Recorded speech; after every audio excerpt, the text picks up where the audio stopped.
Hello everyone, myself Dr. Noorja. I am Associate Professor of Political Science from MS College Bikaner और MA final year के class में मैं आज आपको संधियां जो टॉपिक पढ़ा रही हूँ पिछले 2 दिनों से उसमें आज हम बात करेंगे कि संधि की पालना कैसे होती है। क्या संधियों से संबंधित जो भी नियम उपनियम हैं उनकी पालना के लिए क्या क्या प्रोसीजर्स रहते हैं, इन प्रोसीजर्स के बारे में मैं आज आपसे बात करूँगी। इसमें आप देख ही पा रहे होंगे कि शपथ ये है पहली संधि पालना का पहला उपाय है। प्राचीन समय में जो संधि होती थी उस संधि से संबंधित जो इसके पक्ष के जो इसके पक्ष में जो इससे संबंधित पक्ष होते थे वो क्या करते थे, संधि लागू होने पर शपथ लेते थे और शपथ इस बात की होती थी कि वो इस संधि की पालना के लिए वचनबद्ध हैं। इस तरह की वचनबद्धता है वो संधि की पालना में शपथ कहलाता है। और इस शपथ लेने की जो परंपरा है वो 1777 में फ्रांस और स्विट्ज़रलैंड के बीच एक संधि हुई थी और उस संधि में जो शपथ लेने की प्रक्रिया थी 1777 में वो अंतिम थी। उसके बाद ये शपथ की प्रोसीजर जो है वो समाप्त है, अर्थात ये बीते हुए इतिहास की बात है। दूसरी बात आती है शरीर बंधन ये भी प्राचीन परंपरा के अंतर्गत रखी गई है और इसका उदाहरण भी 1748 यानी 1748 में एक्सला-सेफल संधि के समय हुआ था और यह संधि ब्रिटेन और फ्रांस के बीच में हुई थी, अर्थात ये वर्तमान समय में ये परंपरा नहीं है। तीसरा आ जाता है चल संपत्ति को गिरवी रखना, यानी अपनी कोई ऐसी चल संपत्ति जो बहुत जिसकी मूल्य बहुत अधिक है उसको उस संपत्ति को गिरवी रखना। यह परंपरा भी प्राचीन समय की रही है। इससे संबंधित जो पक्ष होते थे वो क्या करते थे, अपनी चल संपत्ति को गिरवी रख देते थे। जैसे एक बार पोलैंड ने अपने शाही ताज के कुछ रत्न प्रेशिया को गिरवी रखने के लिए दिए थे, लेकिन वर्तमान समय में ये परंपरा भी नहीं है। यानी ऊपर की तीनों जो परंपराएं हैं जो संधि पालन है वो अब वर्तमान समय में नहीं है। इसमें चौथा पॉइंट आ जाता है राजस्व पर कर। राजस्व पर कर से तात्पर्य है कि इस संधि पालना का उपाय से तात्पर्य है कि इसके अंतर्गत जो भुगतान प्राप्त होते हैं उन भुगतानों पर जो कर या टैक्स लिया जाता है वो संधि पालन का उपाय है, यानी टैक्स लिया जाता है इसमें। और इस तरह का उदाहरण 1919 में वर्साय संधि के समय आया था। ठीक है, इसमें अगला जो बिंदु है वो प्रदेश पर अधिकार से यहाँ तात्पर्य है कि विजेता राज्य पराजित राज्य से संधि की शर्तों को मनवाने के लिए उसके कुछ प्रदेश पर अधिकार कर लेता है और वो उन पर तब तक अपना अधिकार रखता है जब तक वो देश उसकी शर्तों को नहीं मान लेता। और इस तरह का जो उदाहरण है वो 1871 में जर्मनी की सेनाओं ने फ्रांस के प्रदेश पर कुछ समय तक अपनी मौजूदगी दर्ज करवाई थी।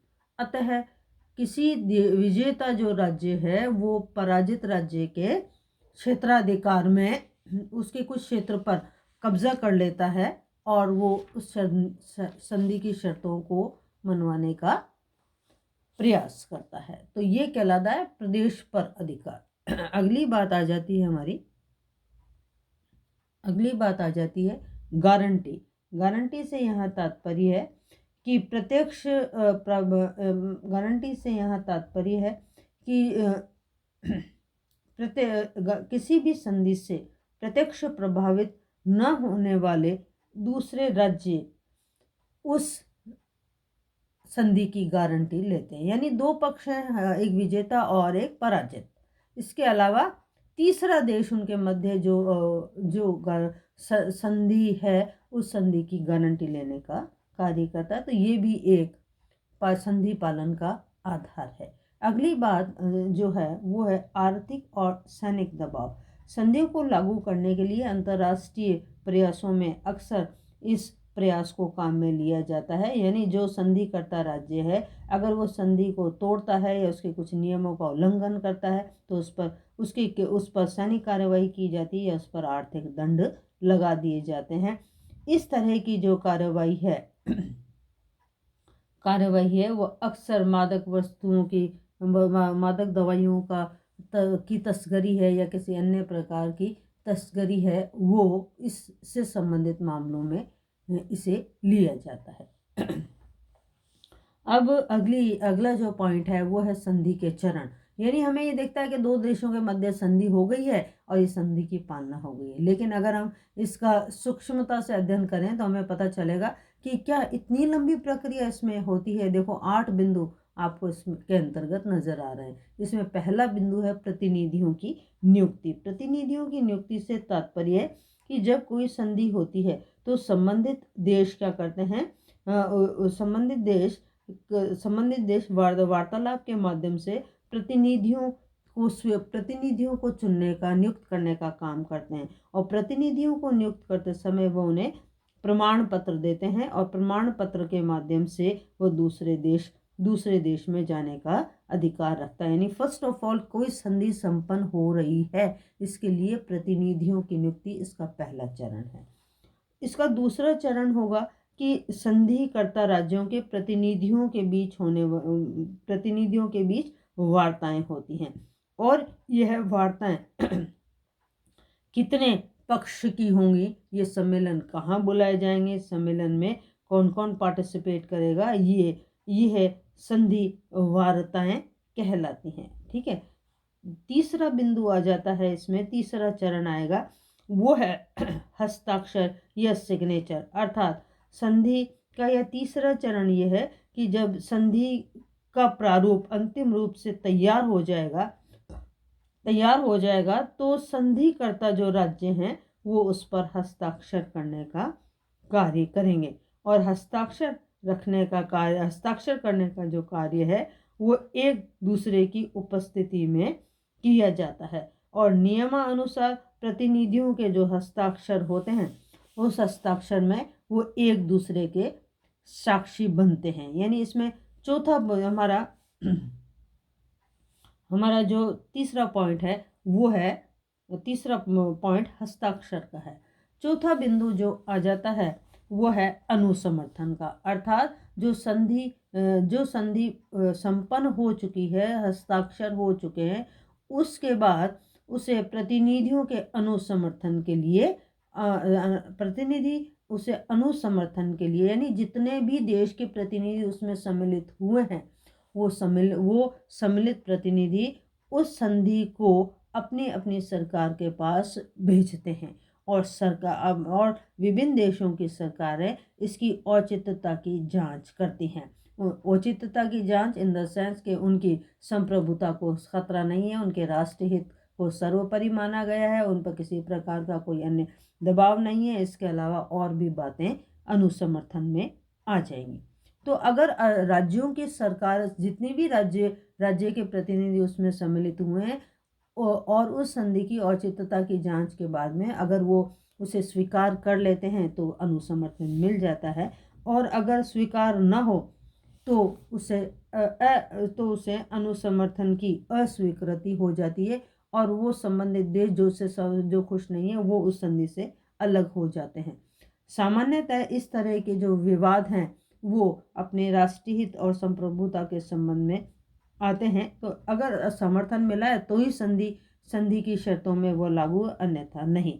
इसमें पांचवा बिंदु आ जाता है संधि का लागू होना। यानी जैसे ही संधि पर अनुसमर्थन प्राप्त हो जाता है, अनुसमर्थन प्राप्त होने के बाद संधि की जो दशा और दिशा है उस आधार पर उसे लागू कर दिया जाता है। और लागू करने के लिए अंतर्राष्ट्रीय सम्मेलन होते हैं, समारोह होते हैं। इस तरह की कोई विशेष परिस्थितियां देखकर इसे लागू कर दिया जाता है। और अगर ज़्यादा इमरजेंसी हो तो इसे वैसे भी बिना सम्मेलन आदि के भी लागू किया जा सकता है।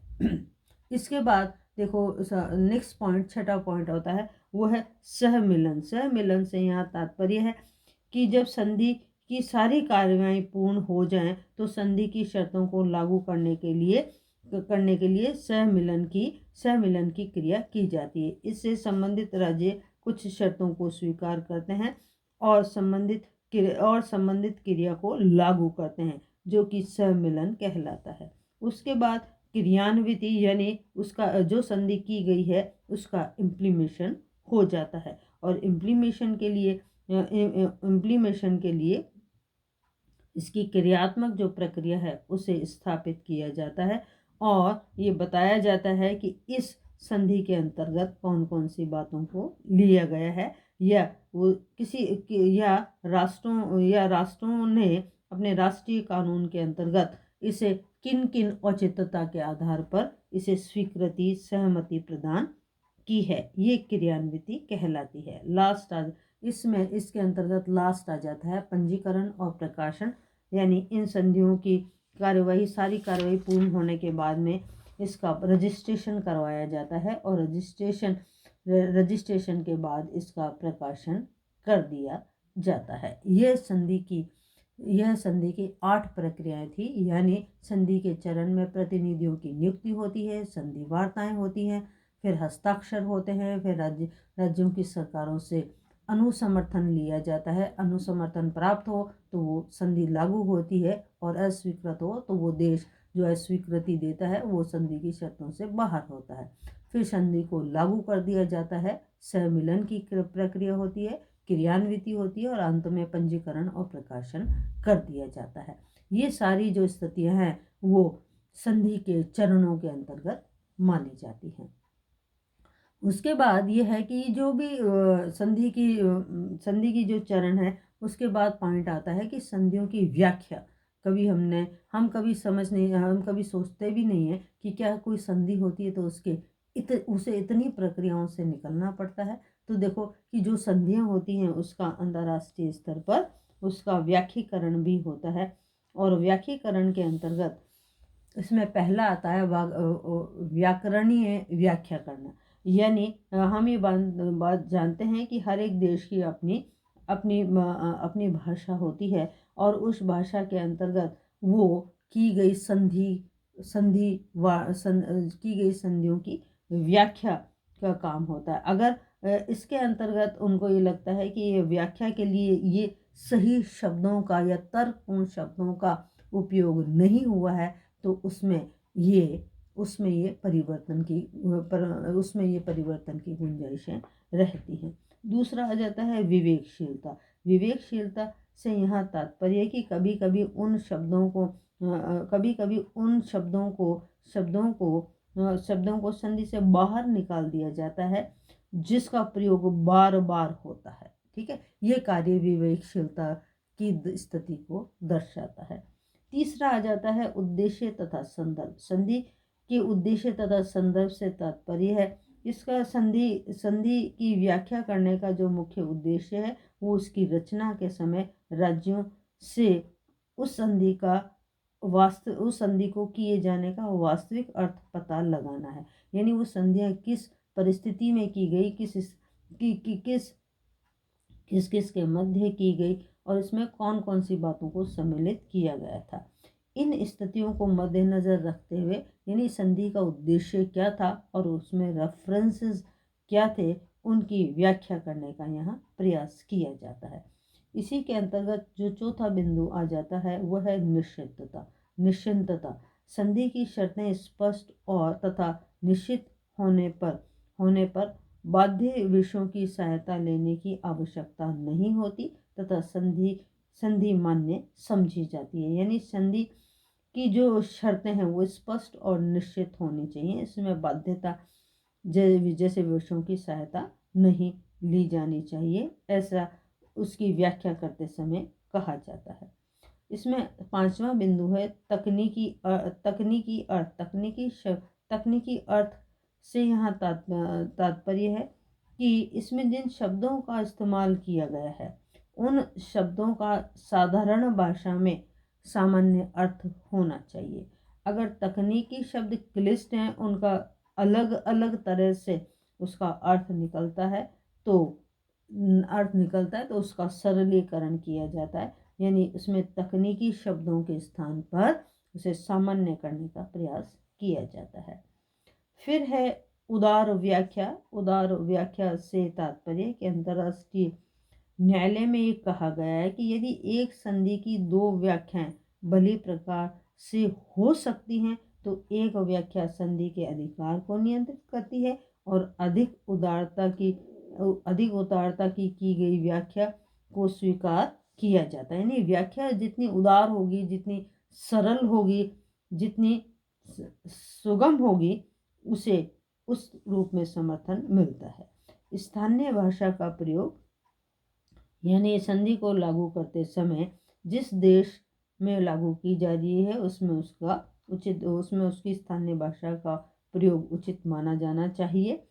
कम से कम दायित्व यानी संधि की व्याख्या के संबंध में संदेह है कि ऐसी व्याख्याएं होनी चाहिए जो पक्षों पर कम से कम दायित्व डालें, यानी ये स्वतंत्र रूप से होनी चाहिए। फिर आ जाता है राजनीतिक एवं आर्थिक पक्षों पर विचार करना। संधि की व्याख्या करते समय राजनीतिक और आर्थिक परिस्थितियों पर विचार किया जाना चाहिए और उसके अंतर्गत ही संधि की जानी चाहिए, ये व्याख्याएं बताती हैं। फिर है समग्र रूप की व्याख्या। समग्र रूप की व्याख्या से यहाँ तात्पर्य है कि व्याख्या करते समय इस बात का ध्यान रखा जाता है कि व्याख्या पर एक ही अंश का अधिक प्रभाव हो। फिर आ जाता है निष्कपट व्याख्या। निष्कपट व्याख्या से तात्पर्य कि यहाँ कूट भाषा का उपयोग नहीं होना चाहिए, सरल सीधी भाषा में संधियों की व्याख्या होनी चाहिए। फिर है प्रभावशीलता। स्थायी अंतर्राष्ट्रीय न्यायालय में इस बात की ओर जोर दिया गया है कि प्रत्येक संधि की व्याख्या करते समय इस बात पर का ध्यान रखा जाना चाहिए कि संधि की शर्तें प्रभावशील व उपयोगी सिद्ध हों, यानी बिना वजह के शब्दों का जाल न रखा जाए। जो व्याख्या की जा रही है वो व्याख्या बिल्कुल स्पष्ट और साफ सुथरी होनी चाहिए। अतः मैं एक बार और संधि की जो व्याख्याएं की जाती हैं वो है व्याकरणीय व्याख्या, यानी इसमें ग्रामेटिकल जो परिस्थितियां हैं उनको बताया जाता है। उस विवेकशीलता यानी जो शब्द एक ही शब्द का बार बार उपयोग ना हो। उद्देश्य तथा संदर्भ यानी किस उद्देश्य के लिए संधि की गई थी और किस रेफरेंस में की गई है ये स्पष्ट होनी चाहिए व्याख्या में। इसमें निश्चितता, इससे तात्पर्य है कि जो संधि की गई है उसमें जो कॉलम्स हैं वो निश्चित हो। तकनीकी कार्य से यहाँ तात्पर्य जो शब्दों को काम में लिया जाए वो तकनीकी कम हो, यानी क्लिष्ट कम हो और सिंपल वर्ड्स ज़्यादा होने चाहिए। फिर उदार वाक्य यानी उदार से यहाँ तात्पर्य है लिबरल, यानी उसमें आने वाले परिवर्तनों को स्वीकार करें। फिर स्थानीय भाषा का प्रयोग हो, कम से कम दायित्व दिए जाए, राजनीतिक आर्थिक पक्षों पर विचार किया जाए, समग्र व्याख्या हो, निष्कपट व्याख्या हो और उसकी प्रभावशीलता बनी रहे। इसी के साथ मैं आज अपनी बात को यहाँ समाप्त करती हूँ और अगली क्लास में संभवतः हम संधियों का ये जो टॉपिक है जिसमें कुछ थोड़ी सी बातें रह गई हैं, जैसे संधि के भाग कितने होते हैं, संधि की समाप्ति किस तरह से होती है, संधि में संशोधन किस तरह से किए जा सकते हैं, ये 2-3 छोटे छोटे बिंदु हमारे बचते हैं जो शॉर्ट क्वेश्चन के रूप में अक्सर पूछे जा सकते हैं। उन्हें हम आने वाली क्लास में करेंगे। आज के लिए इतना, धन्यवाद।